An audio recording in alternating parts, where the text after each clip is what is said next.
Assalamualaikum warahmatullahi wabarakatuh. Waalaikumsalam warahmatullahi wabarakatuh.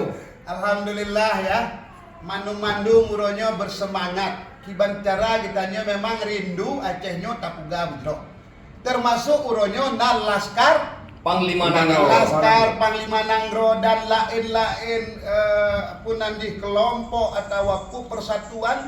Ini merupakan energi yang hambo bentabohnya, musaho lam saboh kemauan untuk tapuga Aceh yang jero. Ya, Aceh yang jero nang kiban cerita di. Menurut lun, sabe-sabe lam syair sabe-sabe tapuga. Nanggro Acehnya nanggro kaya, nanggro tilebih hati rung dunia. Tetapi yang tak penting ronyo, mandum-mandum sumber daya alam kita nyo yang nanyo, bubutoy-butoy bejiat tak konsep, tak pegot formula aja. Ya, kiban dah konsep beruta-buta benar manfaat ke Aceh, ke bangsa Aceh, ke budaya Aceh. Amin. Nah, kiban cara kita dengan pemerintah pusat sementara kita terintegrasi dengan pemerintah pusat. Nyo yang harus tak pegah bak pemerintah pusat bahwa kamu berkomitmen untuk menjaga perdamaian. Komit untuk menjaga perdamaian.